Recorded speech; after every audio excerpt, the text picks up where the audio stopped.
All right, so I am Demetrius Malbrough, Cloud Advocate, right here at Veritas, and I am joined by two fantastic panelists. I have Dr. Professor Sally Eaves. Thank you very much. Nice to be here. Thank you. And also Chris Wiborg. Hi, guys. All right.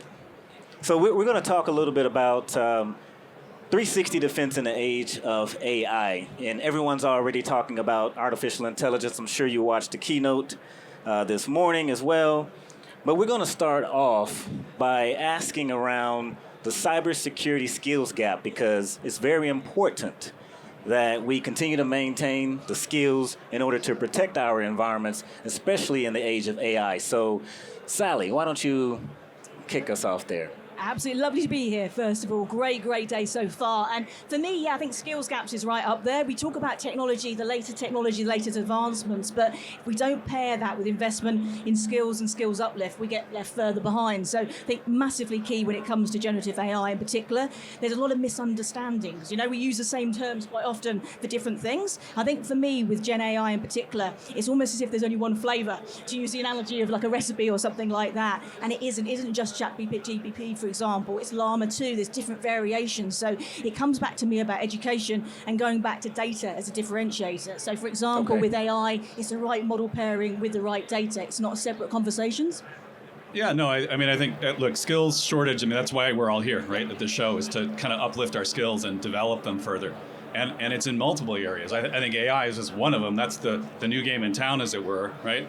But fundamental cloud skills, fundamental security skills, and I think what I've seen is organizations trying to, in the true sense of DevSecOps, like, we haven't gotten that right yet, right? And so the people that have all those skills are unicorns. So for all of you, depending on where you come from, it's probably how do you work together with others that have the complementary skills for your organization to succeed in being better at security and resilience, right, being better at being able to move forward with AI innovation, and I think importantly, make sure that when you're doing things with data and AI, you're doing it in a way that's compliant and secure, and right, ideally ethical, right?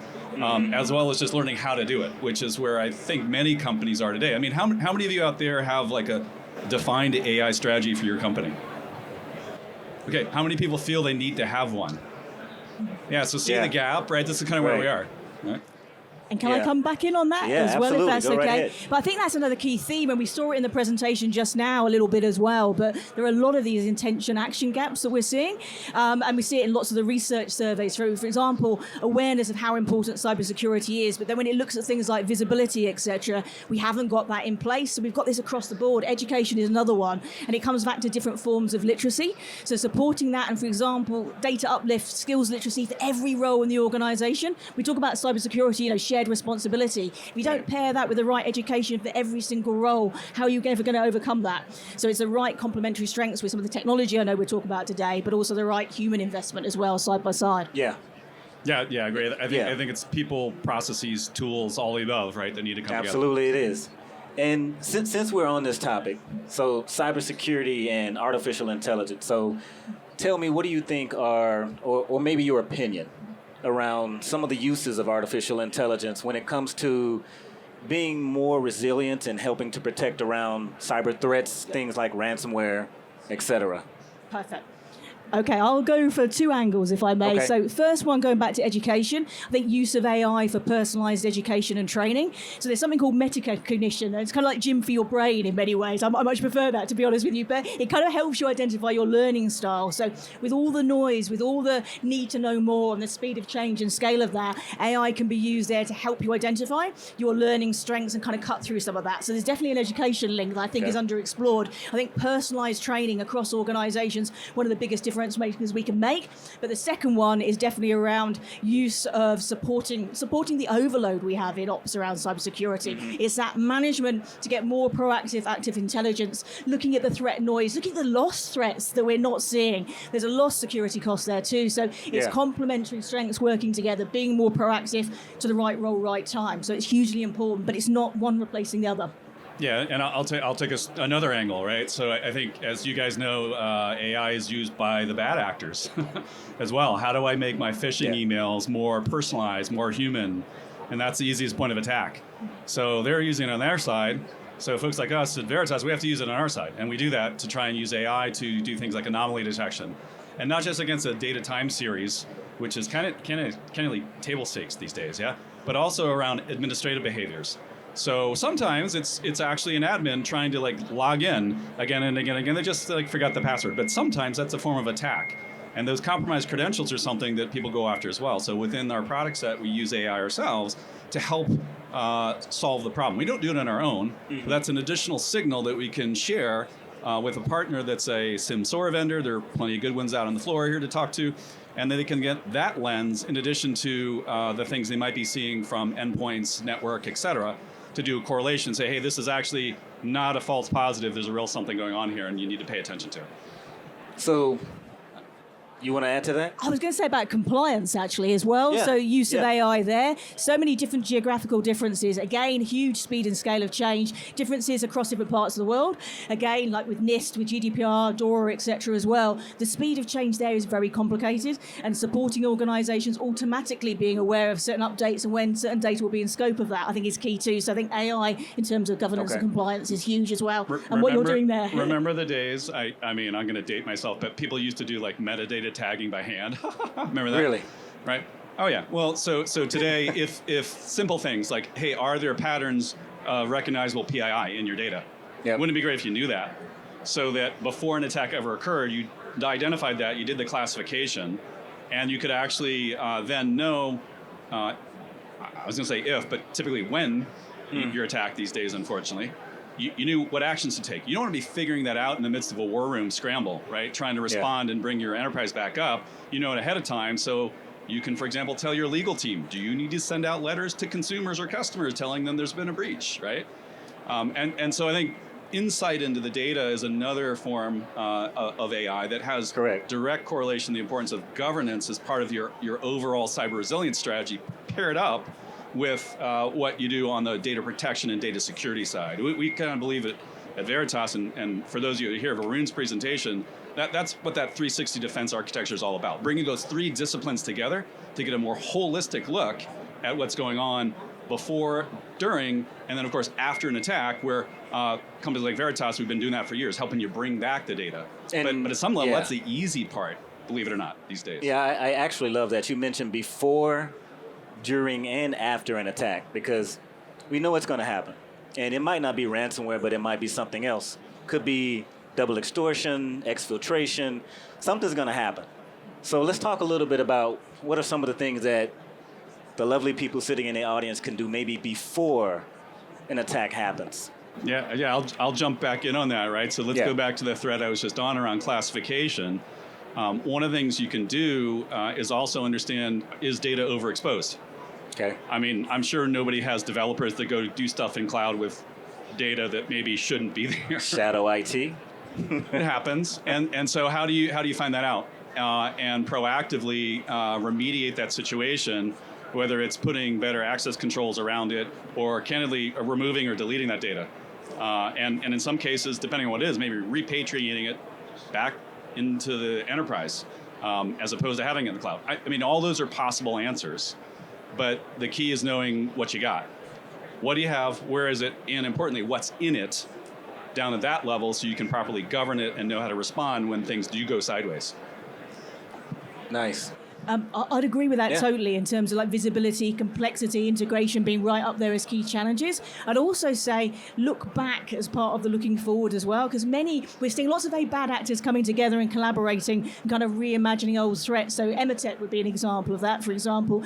But also old protocols are being reused as new gateways in to make a security threat. So I have a CTO background in telecoms. One example of that would be some of the old S7 protocols there. People think they're kind of 70s, not being used anymore. Actually, they were really weak link, and they were combined with crypto and some of the rise acceleration of interest there, hacking crypto wallets of major CEOs. So again, there's some of these threats aren't dead, and a lot of people are reimagining them at the moment too. So a lot of creativity, I would say, in the bad actors. So we have to match that kind of with the good guys, don't we? Well, and we see wave after wave after wave of technology, from 3-tier to VM to containers, right? And each time there's a change, there's new opportunities for innovation, there's new opportunities for attack.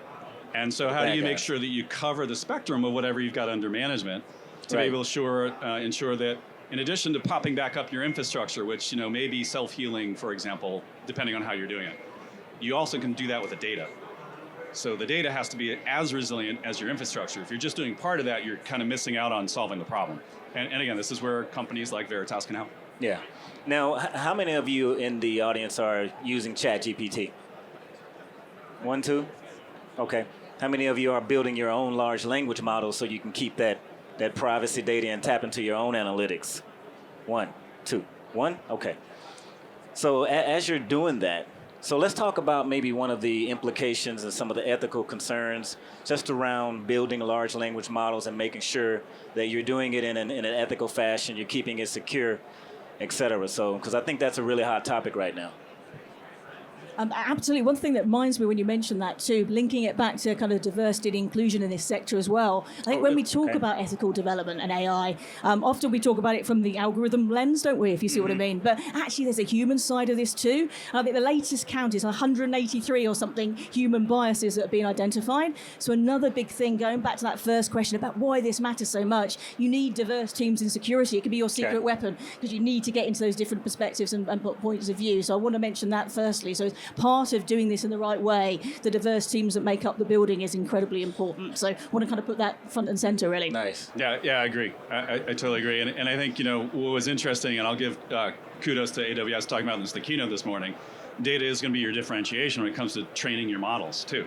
Okay. Right? Yeah. And so I think, how do you, again, with insight into your data, make sure that you're doing your best, and this is assuming corporate guidelines and ethics and policy support this direction, to eliminate as much bias as you can, right?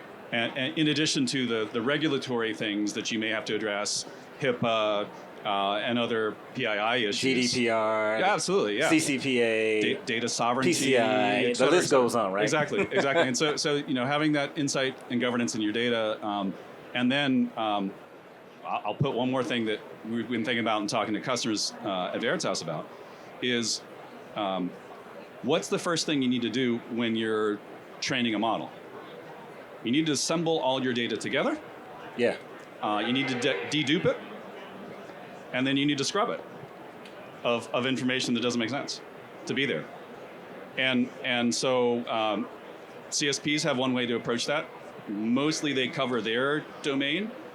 Our experiences is most organizations, your data estate is bigger than that. You have a lot of stuff on-prem too. In fact, that's maybe where your more proprietary data lives. And so because we have eyes and ears into what's going on in the cloud and what's happening on-premise or at the edge, when you protect your data, when you back it up, you got a copy of all that. Right. So imagine if you got a copy of all that, and then you deduped it, and then you cleansed it. And sort of Sally and I were joking about this before, sort of Maslow's hierarchy of building and training your AI models. Companies like us play a very important role to helping take that first step, right? And then you can take those data sets and feed them into the SageMakers and eventually the Qs and so on of the world, right? At the foundation, we play a really important role. And so that's a massive opportunity that we'd love to talk to you guys more about. And also, what are some of the ways that artificial intelligence can be used, especially, so let's talk post-attack. So after an attack has happened, what are some of the ways that artificial intelligence can be used in order to maybe speed that recovery up or maybe provide more confidence, et cetera? I want to hear about that. Yeah, I mean, I'll go back to where we started with the skills piece. All the assist and or co-pilot notions out there, right? The AI, we talk about personas a lot in my job in marketing, and we've been talking for years about this guy named Backup Bob, right? Well, these are the specialists, and the phrase that we have internally is Backup Bob is retiring, right? There's real specialists. So how do you infuse that best practice and that knowledge? Can you use AI, just like you saw today in the keynote again, to help developers write code? How do you use it to help the operations teams to do the right thing by making suggestions based upon patterns, either within an organization or in some cases pulled from many different organizations together in a model that helps you close the skills gap, do the right thing, and protect your organization. Yeah, I totally agree with that. I think it helps that prioritization aspect with all those different things you have to handle when that situation occurs. It helps you filter that what do I dramatically. bring back first is an important thing. Exactly. Right. It's like we talked about with mindsets as well in terms of security, but also business continuity. It's bringing all these elements together.